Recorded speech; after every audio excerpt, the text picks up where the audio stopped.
स्वागत है आप सबका।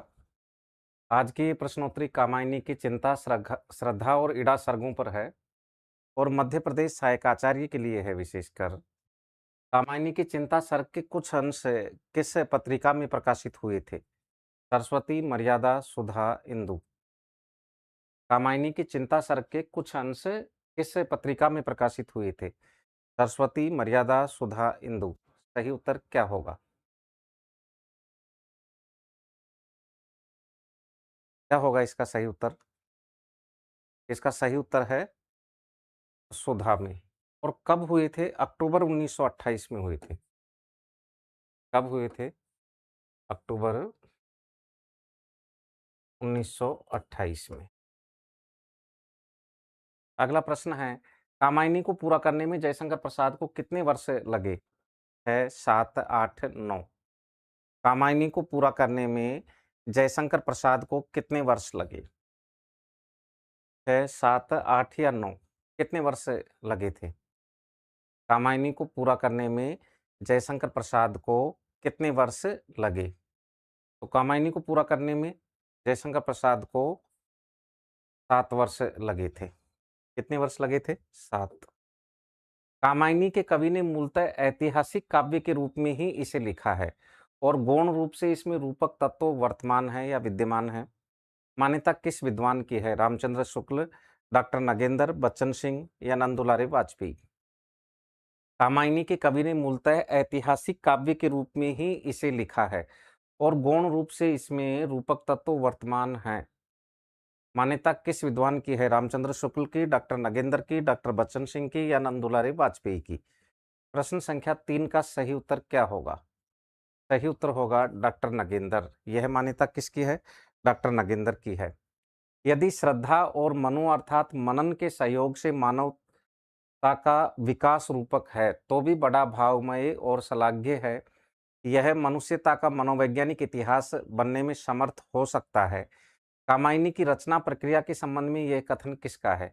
नंदुलारे वाजपेयी का, जयशंकर प्रसाद का, नामवर सिंह जी का या डॉक्टर नगेंद्र का? यदि श्रद्धा और मनु अर्थात मनन के सहयोग से मानवता का विकास रूपक है, तो भी बड़ा भावमय और श्लाघ्य है। यह मनुष्यता का मनोवैज्ञानिक इतिहास बनने में समर्थ हो सकता है। कामायनी की रचना प्रक्रिया के संबंध में ये कथन किनका है? जयशंकर प्रसाद का ही आमुख में या भूमिका में कह लीजिए। कामायनी का रचाव जैसा जटिल है, विधान वैसा ही व्यापक तथा महत्वाकांक्षी।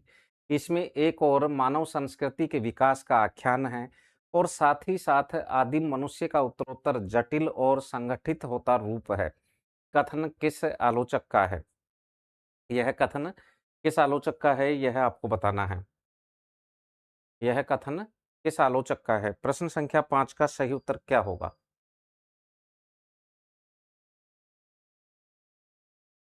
प्रश्न संख्या 5, कामायनी का रचाव जैसा जटिल है, विधान वैसा ही व्यापक तथा महत्वाकांक्षी।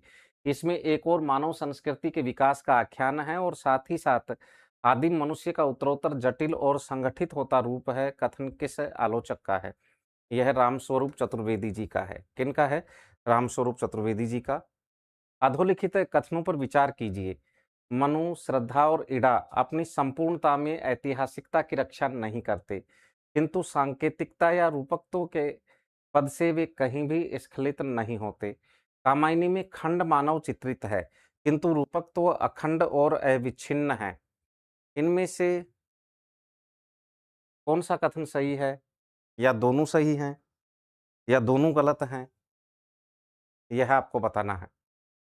ए व आर दोनों सही, ए सही व आर गलत, ए गलत आर सही, ए व आर दोनों गलत। प्रश्न संख्या 6 का सही उत्तर क्या होगा? मनु, श्रद्धा और इड़ा अपनी संपूर्णता में ऐतिहासिकता की रक्षा नहीं करते, किंतु सांकेतिकता या रूपकत्व के पद से वे कहीं भी स्खलित नहीं होते। कामायनी में खंड मानव चित्रित है, किंतु रूपकत्व अखंड और अविच्छिन्न है। यहाँ दोनों कथन सही हैं ये। और ध्यान रहे,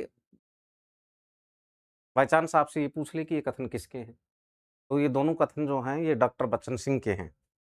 अगला प्रश्न, श्रद्धा में हृदय और मस्तिष्क दोनों का सामंजस्य है।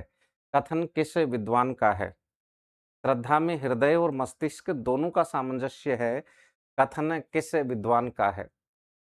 श्रद्धा में हृदय और मस्तिष्क दोनों का सामंजस्य है, यह कथन किस विद्वान का है? प्रश्न संख्या 7 का सही उत्तर क्या होगा? 7 का सही उत्तर होगा डॉक्टर बच्चन सिंह। कथन किनका है? डॉक्टर बच्चन सिंह का है।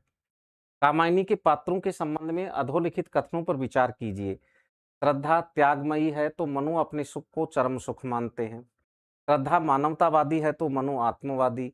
ईड़ा सामरस्य की पोषक है। ईड़ा द्वारा ही श्रद्धा, क्रिया और ज्ञान के त्रिपुर, त्रिपुर एक राक्षस का नाम था, यहाँ त्रिपुर यानी ये 3 जो गुण हैं, इनका दाह होता है। मनु मननशीलता, संकल्प, विकल्प का प्रतीक है। श्रद्धा दया, ममता, त्याग, क्षमा आदि कोमल वृत्तियों का प्रतिनिधित्व करती है। उपर्युक्त में से सत्य कथन है 1, 2 और 4, 1, 3 और 5, 1 और 5, 1, 2 और 5।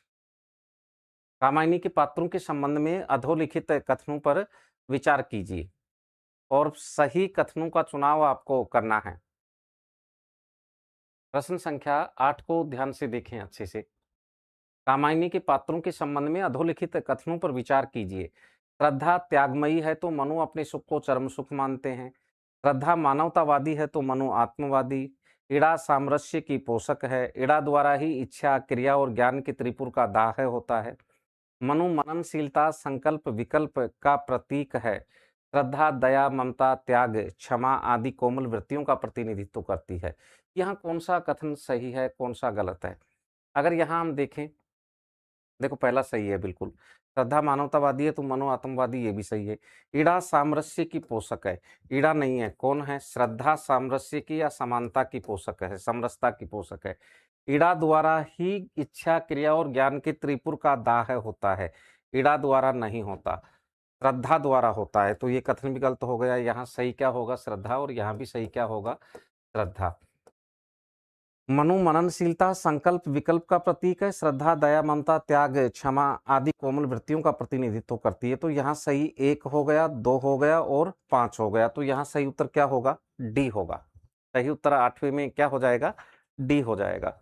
अगला प्रश्न है, मनु आज के आत्मचेतन व्यक्तिवादी व्यक्ति के प्रतीक हैं। ईड़ा आधुनिक पूंजीवादी समाज के वर्ग भेद और शोषण की मान्यताओं पर आधारित बुद्धि तत्वों की प्रतीक है। और श्रद्धा मनुष्य की सहज मानवीय भावनाओं, नैतिक मूल्यों और सौहार्द्रता से युक्त मानव हृदय की आस्थाशील श्रद्धा तत्व की प्रतीक है। कामायनी के पात्रों के संबंध में यह कथन किस आलोचक का है? डॉक्टर नगेंद्र नंदुलारी वाजपेयी, डॉक्टर शिवदान सिंह या रामविलास शर्मा? यह कथन किस आलोचक का है? कामायनी के पात्रों के संबंध में यह कथन किनका है? डॉक्टर शिवदान सिंह का है। किनका है? डॉक्टर शिवदान सिंह का है। कामायनी आधुनिकता का आभास देकर भी आधुनिक नहीं बन पाती, मान्यता किस विद्वान की है? यह मान्यता किन की है? डॉक्टर बच्चन सिंह की है। आज मैं थोड़ा जल्दी में हूं, इसलिए इसको सुपर फास्ट करवा देता हूं, आप आराम से बाद में देखते रहना। प्रश्न संख्या 11 देखिए। कामायनी के महत्वाकांक्षी विधान में मानव जीवन का समग्र संश्लिष्ट रूप चित्रित हुआ है, मान्यता किस विद्वान की है? तो यह मान्यता किन की है? राम स्वरूप चतुर्वेदी की है। इस विलक्षण कथा के संधान मात्र को मैं आधी या उससे अधिक कविता मानता हूँ। कामायनी के संबंध में किसने कहा है? रामधारी सिंह दिनकर ने कहा है। कामायनी में कर्म का संदेश और वैराग्य मत का खंडन है, मान्यता किस विद्वान की है? यह मान्यता भी रामधारी सिंह दिनकर की है। मुक्तिबोध का कामायनी संबंध संबंधी अध्ययन, कामायनी संबंधी, और यहाँ एक बात और जोड़ लेना, अध्ययन। मुक्तिबोध का कामायनी संबंधी अध्ययन फूहड़ मार्क्सवाद का नमूना है, मान्यता किस विद्वान की है? ये मान्यता डॉक्टर बच्चन सिंह की है। ये सही कथन क्या था? ये इस तरह से था कथन, मुक्तिबोध का कामायनी संबंधी अध्ययन, मुक्तिबोध का कामायनी संबंधी अध्ययन, मुक्तिबोध का कामायनी संबंधी अध्ययन फूहड़ मार्क्सवाद का नमूना है। सही कथन ऐसे है, मार्क्सवाद का नमूना है। ये कथन इस तरीके से है। और ये कथन किनका है? मुक्ति बोध का है। सॉरी, ये कथन बच्चन सिंह जी का है। कथन किनका है? बच्चन सिंह जी का है। अपनी संरचनात्मक त्रुटियों के बावजूद कामायनी का काव्य वैभव अप्रतिम है। वह अपने युग को पूरी तरह आकलित करता है, अतः वह आधुनिक महाकाव्य है। कथन किस आलोचक का है? यह कथन किस आलोचक का है? डॉक्टर बच्चन सिंह का है। अगला प्रश्न, वर्गहीन समाज की साम्यवादी पुकार की भी दबी सी गूंज दो तीन जगह है। कामायनी के संबंध में ये किसने कहा है? कामायनी के संबंध में ये आचार्य रामचंद्र शुक्ल ने कहा है। अगला प्रश्न है, यदि मधुचर्या का अतिरेक और रहस्य की प्रवृत्ति बाधक न होती तो इस काव्य के भीतर मानवता की योजना शायद अधिक पूर्ण और सुव्यवस्थित रूप में चित्रित होती। कथन किस आलोचक का है? आचार्य रामचंद्र शुक्ल का है। एक पुरुष भीगे नैनों से देख रहा था प्रलय प्रवाह है। कवि ने मनु का नाम न लेकर उन्हें एक पुरुष मात्र से व्यंजित किया है। इससे कवि का क्या लक्ष्य है? मनु को साधारण मनुष्य के रूप में चित्रित करना, अपने नायक के संबंध में उत्सुकता उत्पन्न करना, मनु को मनुष्य की भांति चिंता निमग्न दिखाना, मनु को छोड़कर संपूर्ण प्राणी मृत्यु को प्राप्त हो गए थे यह दिखाना। क्या आशय है यहाँ कामायनीकार का, रचनाकार का? एक पुरुष शब्द का प्रयोग क्यों किया? मनु का डायरेक्ट प्रयोग क्यों नहीं किया? मनु शब्द का उल्लेख क्यों नहीं किया? तो यहाँ क्या भाव रहा होगा उनका, जयशंकर प्रसाद जी का, ऐसा कहने के पीछे? यह आपको बताना है। तो यहाँ है अपने नायक के संबंध में उत्सुकता उत्पन्न करना। किसी भी रचना का आरंभ जो है वो उत्सुकतापूर्ण होना चाहिए, आगे पढ़ने की जिज्ञासा जागनी चाहिए। तो पंक्ति को देखते ही हमारे मन में ये भाव आता है कि एक पुरुष कौन है, किसके बारे में कहने वाले हैं। अपने नायक के संबंध में उत्सुकता उत्पन्न करना, ये भाव रहा है। एक तत्व की ही प्रधानता, कहो उसे जड़ या चेतन। पंक्ति में एक तत्व से क्या प्रतिभाषित होता है? जल तत्व ही जड़ और चेतन रूप में दिखाई दे रहा था। सर्वत्र केवल चिंता व्याप्त थी।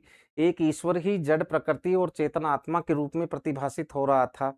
ये प्रतिभाषित शब्द यहाँ अशुद्ध लिखा गया है, इसको ऐसे लिख लेना, प्रतिभाषित, ऐसे सही होगा ये। एक ईश्वर ही जड़ प्रकृति और चेतन आत्मा के रूप में प्रतिभाषित हो रहा था। सर्वत्र केवल प्रलय ही व्याप्त था। एक तत्व की ही प्रधानता, कहो उसे जड़ या चेतन। एक तत्व से क्या प्रतिभाषित होता है?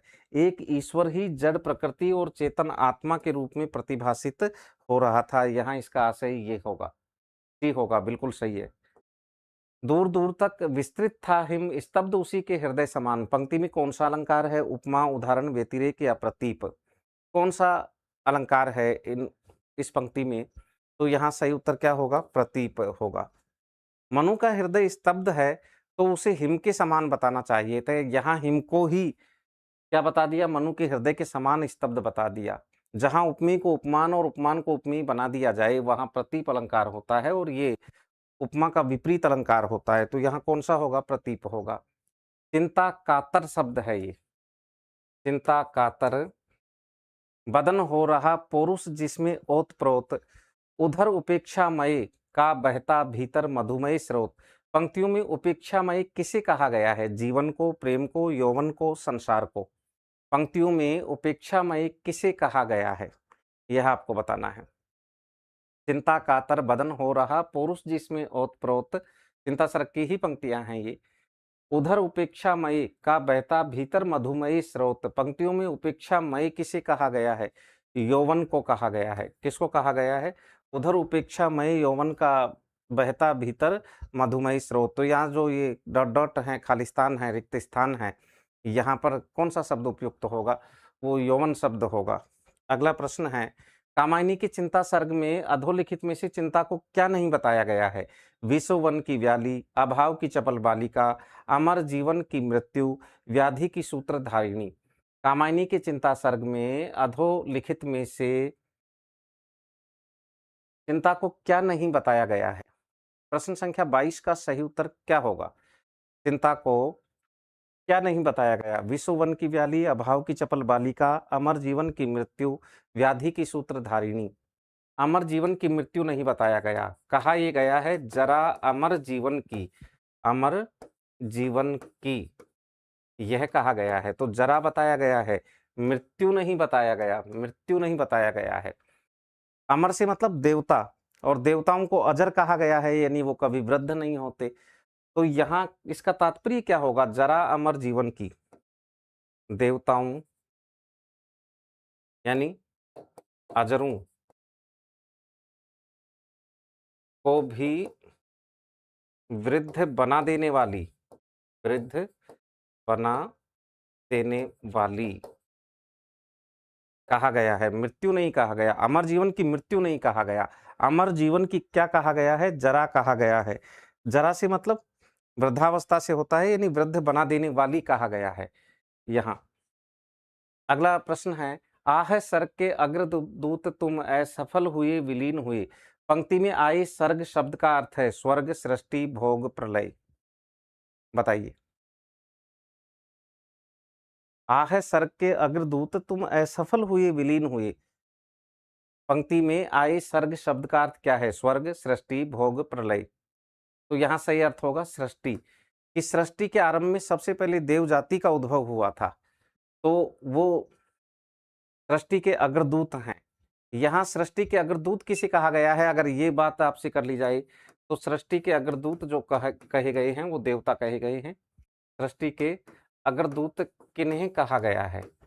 अगर आपसे ये प्रश्न कर लिया जाए किन्हें कहा गया है, तो किनको कहा गया है? देवताओं को कहा गया है, क्योंकि सृष्टि के आरंभ में सबसे पहले उन्हीं का उद्भव हुआ था। तो किन्हें कहा गया है? देवताओं को कहा गया है। ये आपका उत्तर हो जाएगा। अगर इस प्रश्न को इस तरह से कर दिया जाए तो यहाँ सही उत्तर क्या हो जाएगा? देवताओं को कहा गया है। और सर्ग का मतलब यहाँ पर क्या है? सृष्टि है। देव जाति का सुख विश्वास किसमें मुखरित होता था? देव जाति का सुख विश्वास किसमें मुखर होता था, यह आपको बताना है। बताइए। देव जाति का सुख विश्वास किसमें मुखर होता था? तो बताइए किसमें मुखर होता था? आमोद प्रमोद में होता था। किसमें होता था? आमोद प्रमोद में। कोलाहल में मुखरित होता था देव जाति का सुख विश्वास। पूरी पंक्ति लिख दूं कि यहाँ पर मैं? चलते थे सुरभित अंचल से, एक पंक्ति पढ़ी होगी आपने। चलते थे सुरभित अंचल से, अंचल से जीवन के मधुमयी निश्वास, जीवन के मधुमयी निश्वास, और कोलाहल में मुखरित होता था, कोलाहल में मुखरित होता था देव जाति का सुख विश्वास, देव जाति का सुख विश्वास। तो किस में होता था भाई? आमोद प्रमोद के कोलाहल में। सही उत्तर ये हो जाएगा, आमोद प्रमोद के कोलाहल में। किसमें मुखरित होता था? आमोद प्रमोद के कोलाहल में। चलते थे सुरभित अंचल से जीवन के मधुमयी निश्वास, और कोलाहल में मुखरित होता था देव जाति का सुख विश्वास। ये पंक्ति आई होगी चिंता सर्ग में, आपने पढ़ी होगी अच्छे से। तो किसमें होता था? आमोद प्रमोद में या आमोद प्रमोद के कोलाहल में? जीवन तेरा क्षुद्र अंश है व्यक्त नील घनमाला में, सौदामिनी संधि सा सुंदर क्षण भर रहा उजाला में। पंक्तियों में किसे संबोधित किया गया है? जीवन तेरा क्षुद्र अंश है, कि जीवन तुम्हारा छोटा सा अंश है। ये जो व्यक्त नील घन माला दिखाई देती है, इसमें जैसे बिजली चमकती है क्षण भर के लिए और लुप्त हो जाती है, ऐसे ही जीवन भी तुम्हारा क्षुद्र अंश है। अब इन पंक्तियों में किसे संबोधित किया गया है? मनु को, श्रद्धा को, देव जाति को, मृत्यु को। किसे संबोधित किया गया है यह आपको बताना है। बताइए। मृत्यु को, कि हे मृत्यु, यह जो जीवन है ये तेरा छोटा सा अंश है। जैसे व्यक्त नील घनमाला में यानी बादलों की पंक्तियों में सौदामिनी बिजली जो है वो थोड़ी देर के लिए झलकती है, दिखाई देती है और फिर लुप्त हो जाती है। तो यहाँ किसको संबोधित किया गया है? मृत्यु को संबोधित किया गया है। मृत्यु को संबोधित करते हुए ये बात कही गई है। तो जीवन को किसका क्षुद्र अंश बताया गया है? मृत्यु का क्षुद्र अंश बताया गया है। डी उत्तर होगा यहाँ पर सही। अगला प्रश्न है, कामायनी के श्रद्धा सर्ग में समुद्र तल से निकलकर लहरों से या लहरों द्वारा तट पर फेंकी हुई मणि किसे कहा गया है? नौका को, श्रद्धा को, मनु को, देव जाति को, किसको कहा गया है? कामायनी के श्रद्धा सर्ग में समुद्र तल से निकालकर लहरों द्वारा तट पर फेंकी हुई मणि किसे कहा गया है? यह आपको बताना है। प्रश्न संख्या 26 का सही उत्तर क्या होगा? श्रद्धा जब मनु से मिलने जाती है, तो मनु से ये बात वो कहती है, यानी किसको कहा गया है? मनु को कहा गया है। कौन तुम संसृति जलनिधि तीर, कौन तुम संस्कृति जलनिधि तीर, ये बात कहती है कि नहीं कहती? जलनिधि तीर तरंगों से फेंकी मणि, तरंगों तरंगों से फेंकी मणि एक, फेंकी मणि एक, कर रहे निर्जन का चुपचाप, कर रहे निर्जन का चुपचाप, कर रहे निर्जन का चुपचाप, प्रभा की धारा से अभिषेक, प्रभा की धारा से अभिषेक, प्रभा की धारा से अभिषेक।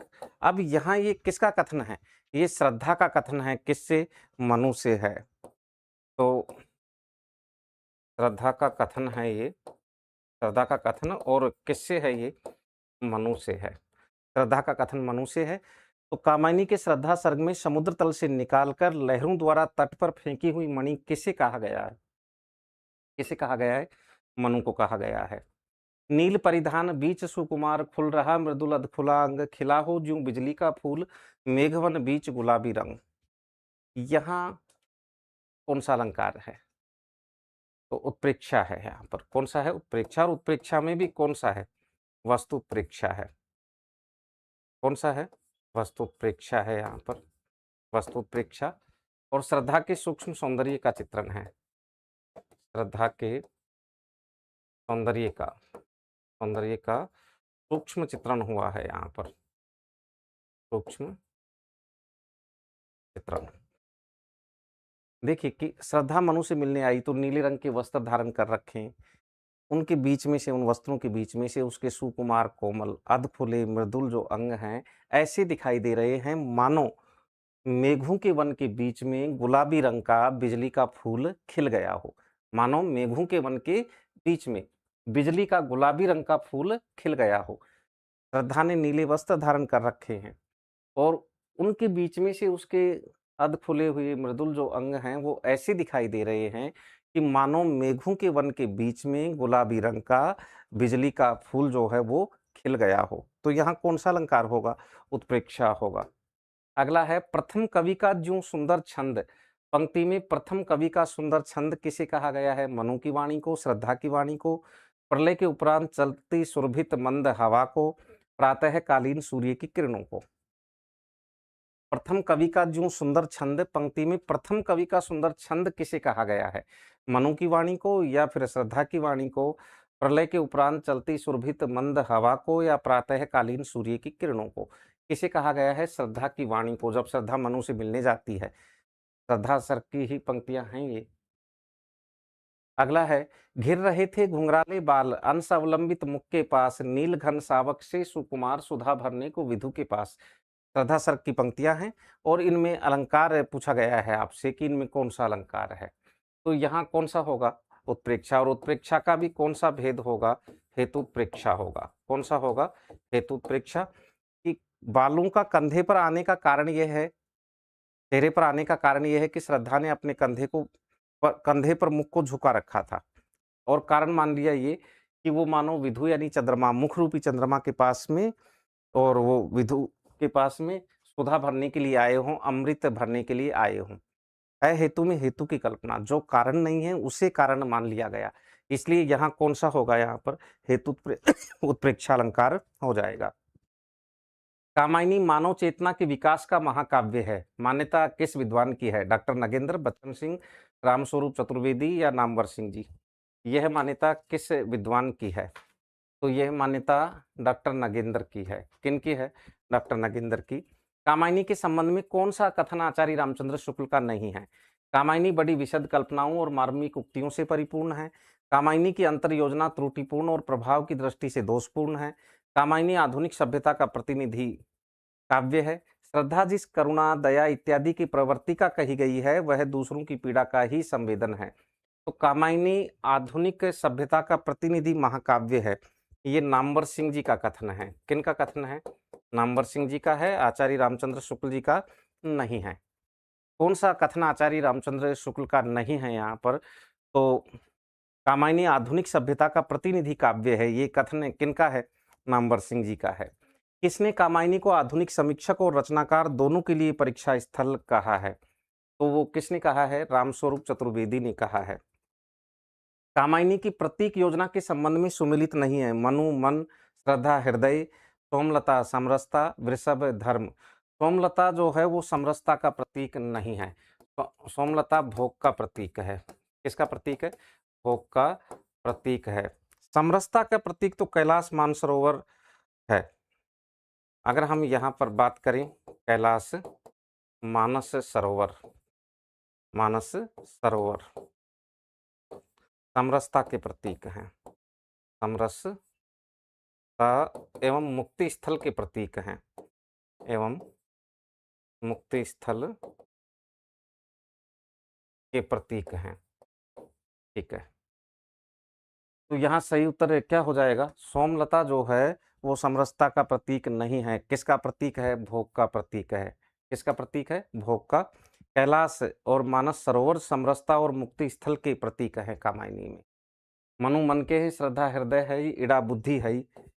इड़ा जो है वो क्या है? इड़ा है बुद्धि, इड़ा बुद्धि है। आकुली किरात जो है वो आसुरी शक्तियां हैं। आकुली किरात, आकुली किरात जो हैं वो क्या हैं? वो आसुरी शक्तियां हैं। आकुली किरात किसके प्रतीक हैं कामायनी में? आसुरी शक्तियों के प्रतीक है। कामायनी की प्रतीक योजना आपको अच्छे से लिखवा रखी है। किसने कामायनी को वर्तमान हिंदी कविता की दुर्लभ कृति कहा है? तो किसने कहा है? आचार्य हजारी प्रसाद द्विवेदी ने कहा है। कामायनी की चिंता सर्ग में मुख्यतया किस छंद का प्रयोग हुआ है? किस छंद का प्रयोग हुआ है? वीर या आल्हा छंद का प्रयोग हुआ है। इसको हम आल्हा छंद भी कह सकते हैं। 31 मात्राएं होंगी, है ना? 31 मात्राएं होंगी, तो किसका प्रयोग हुआ है? वीर या आल्हा छंद का हुआ है।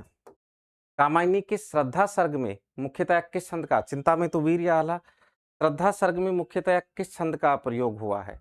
तो श्रद्धा सर्ग में मुख्यतया लावनी छंद का प्रयोग हुआ है। कामायनी की इड़ा सर्ग में आए गीतों में कवि ने किस छंद का प्रयोग किया है? तो पद्धरी छंद का प्रयोग किया है। किसका किया है? पद्धरी छंद का। कामायनी की चिंता सर्ग में किस रस की प्रधानता है? करुण रस की प्रधानता है, भयानक रस की नहीं है, करुण रस की है। किसने कामायनी की अर्थ संरचना को जटिल कहा है? तो किसने कहा है? डॉक्टर बच्चन सिंह ने कहा है। सुमिलित नहीं है। कामायनी एक पुनर्विचार मुक्तिबोध, कामायनी मूल्यांकन और मूल्यांकन रामदरस मिश्र, कामायनी के अध्ययन की समस्याएं डॉक्टर नगेंद्र, कामायनी का पुनर्मूल्यांकन रामस्वरूप चतुर्वेदी। कामायनी मूल्यांकन और मूल्यांकन रामदरस मिश्र नहीं है। कौन है? इंद्रनाथ मदान हैं। ये रचना जो है कामायनी एक पुनर्विचार, ये 1961 में है। कामायनी मूल्यांकन और मूल्यांकन 1962 में है। कामायनी के अध्ययन की समस्याएं डॉक्टर नगेंद्र 1962 में ही हैं। कामायनी का पुनर्मूल्यांकन रामस्वरूप चतुर्वेदी कब है? 1970 में है। तो यहाँ कौन सा सुमिलित नहीं है? कामायनी मूल्यांकन और मूल्यांकन रामदरस मिश्र की रचना नहीं है, अपितु किसकी है? इंद्रनाथ मदान की है। अगला है, कामायनी के श्रद्धा सर्ग में वसंत का दूत किसे कहा गया है? सूर्य की प्रथम किरण को, मनु को, श्रद्धा को, बयार को। किसे कहा गया है? यह आपको बताना है। वसंत का दूत किसे कहा गया है? तो किसको कहा गया है? श्रद्धा को कहा गया है। कामायनी के श्रद्धा सर्ग में धरा की भयभीत सिकुड़न किसे कहा गया है? मनु की ललाट पर उभरी चिंता की रेखाओं को, प्रलय के दौरान उठने वाली सागर की लहरों को, हिमालय को, मनु के बालों को। कामायनी के श्रद्धा सर्ग में धरा की भयभीत सिकुड़न किसे कहा गया है? तो किसको कहा गया है? हिमालय को कहा गया है। किसको कहा गया है? हिमालय को। कर रही लीलामय आनंद, लीलामय कौन थी? महाचिति सजग सी हुई। तो कौन थी लीलामय? नृत्य कौन कर रही है? महाचिति, प्रकृति की आदि शक्ति जो प्रकृति के तत्वों में सामंजस्य बनाए रखती है, महाचिति। कामायनी के श्रद्धा सर्ग में ईश का रहस्यमय वरदान किसे कहा गया है? कामायनी के श्रद्धा सर्ग में ईश का रहस्यमय वरदान किसे कहा गया है? दुख को कहा गया है कि दुख से ही व्यक्ति मजबूत होता है, उसे दूर करने का प्रयत्न करता है और निखर कर सामने आता है। तो ईश्वर का रहस्यमय वरदान किसे कहा गया है? दुख को कहा गया है। कामायनी के श्रद्धा सर्ग में महान विश्व को किससे स्पंदित बताया गया है? महान विश्व को किससे स्पंदित बताया गया है? यह आपको बताना है। विषमता की पीड़ा से। किससे स्पंदित बताया गया है? विषमता की पीड़ा से। कामायनी के श्रद्धा सर्ग के अनुसार प्रकृति किसे एक पल के लिए भी सहन नहीं कर सकती है? कामायनी के श्रद्धा सर्ग के अनुसार प्रकृति किसे एक पल के लिए भी सहन नहीं कर सकती है? अहंकार को, परिवर्तन को, प्राचीनता की कैंचुली को या क्षणिक दीन अवसाद को? प्राचीनता की कैंचुली को, पुरातनता का यह निर्मोक। एक पंक्ति आई होगी, पुरातनता का यह निर्मोक। निर्मोक शब्द का अर्थ भी पूछा जा सकता है। निर्मोक शब्द का अर्थ ही क्या है? निर्मोक शब्द का अर्थ ही कैंचुली है। निर्मोक शब्द का अर्थ ही क्या है? कैंचुली है। पुरातनता का यह निर्मोक सहन करती ने प्रकृति पल एक। सहन करती ने प्रकृति पल एक। सहन करती ने प्रकृति पल एक। तो यहाँ ये पंक्ति आई थी, अगर आपको ध्यान हो, पुरातनता का यह निर्मोक। निर्मोक का अर्थ क्या है? कैंचुली है। तो यहाँ सही उत्तर क्या होगा? प्राचीनता की कैंचुली को। पुरातनता प्राचीनता, निर्मोक यानी कैंचुली। तो ये पंक्ति आई थी, आपने देखी होगी ढंग से। कामायनी के श्रद्धा सर्ग में अखिल मानव भावों का सत्य किसे कहा गया है? काम को, आशा को, चेतना को, अनुरक्ति को? किसे कहा गया है? बताइए। कामायनी के श्रद्धा सर्ग में अखिल मानव भावों का सत्य किसे कहा गया है? चेतना को कहा गया है। चेतना का सुंदर इतिहास। एक पंक्ति आई थी यहाँ पर, चेतना का सुंदर, चेतना का सुंदर इतिहास। अखिल मानव भावों का सत्य, अखिल मानव भावों का सत्य, यह पंक्ति आई थी, अगर आपने ढंग से पढ़ी हो तो। ये पंक्ति आई थी कि नहीं? तो किसको कहा गया है? चेतना को कहा गया है। प्रश्न संख्या 48 देखिए।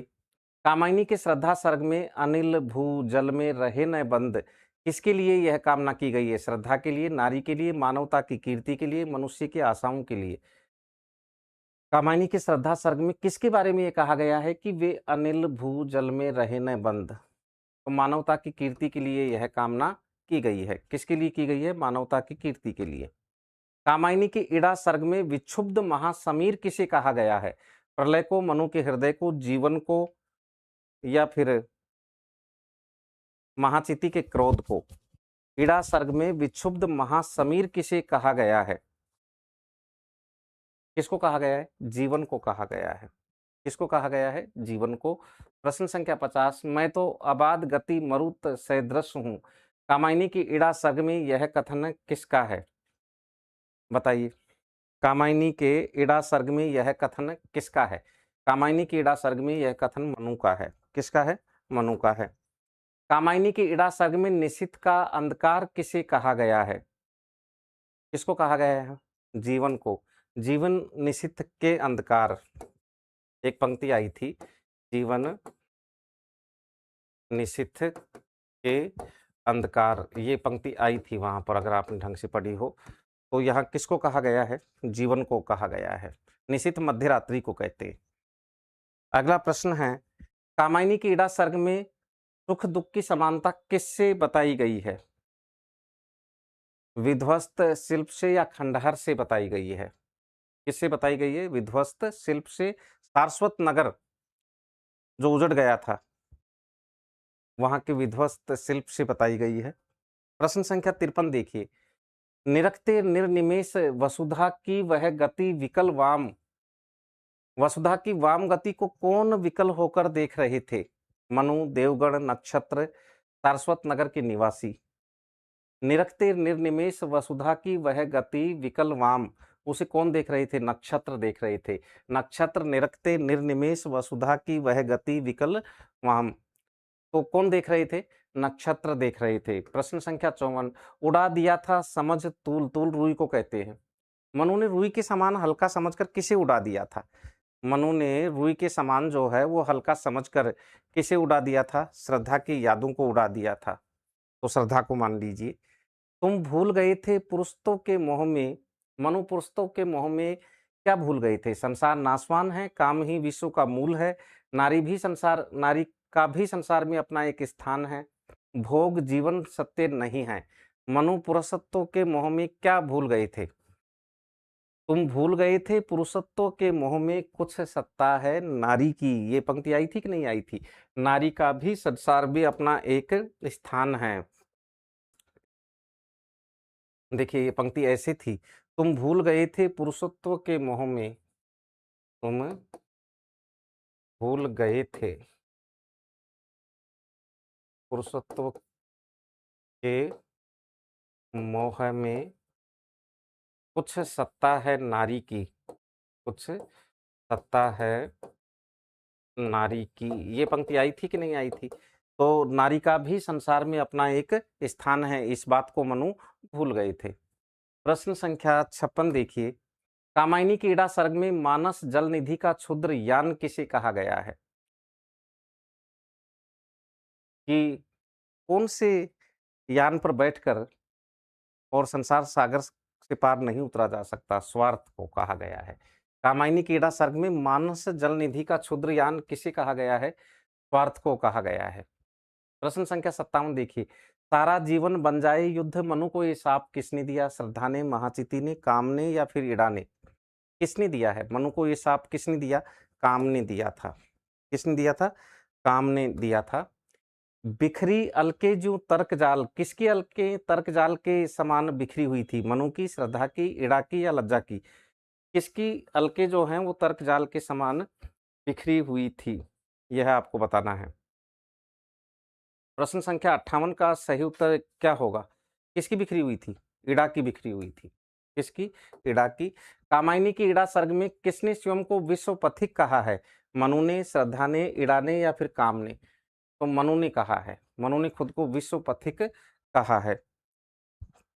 देखिए एक पंक्ति आई थी, मनु मेरा नाम सुनो बाले, मनु मेरा नाम सुनो बाले, मैं विश्व पथिक सह रहा कलेश, मैं विश्व पथिक, मैं विश्व पथिक सह रहा क्लेश। तो ये किसका कथन है? ये मनु का कथन है इड़ा से। मनु का कथन किससे है ये? मनु का कथन है और किससे है ये? इड़ा से है। मनु का कथन और किससे है ये? इड़ा से है। तो विश्व पथिक किसने कहा है? मनु ने कहा है। अगला प्रश्न है, तुम उषा सी आज यहाँ आई हो बन कितनी उदार, मनु ने किससे कहा? श्रद्धा से, इड़ा से, महाचिति से या फिर वेदना से कहा? बताइए। तुम उषा सी आज यहाँ आई हो बन कितनी उदार, यहाँ खालिस्तान में क्या आएगा? इड़े। ये इड़े शब्द आया तो ये किससे कहा? इड़ा से कहा। यहाँ इड़े रख दीजिए। तुम इड़े उषा सी आज यहाँ आई हो बन कितनी उदार, तो किससे कहा है मनु ने? मनु का कथन इड़ा से है। ये मनु का कथन और किससे है? इड़ा से है। आज थोड़ा मैं जल्दी में था इसलिए सुपर फास्ट करवाना पड़ा इस प्रश्नोत्तरी को। आज के लिए तो फिलहाल इतना ही, कल रविवार का अवकाश रहेगा, सोमवार को मिलते हैं। सोमवार को हम मध्य प्रदेश सहायक आचार्य के पाठ्यक्रम में शामिल जितने भी निबंध हैं उन पर प्रश्नोत्तरी देखने वाले हैं। धन्यवाद।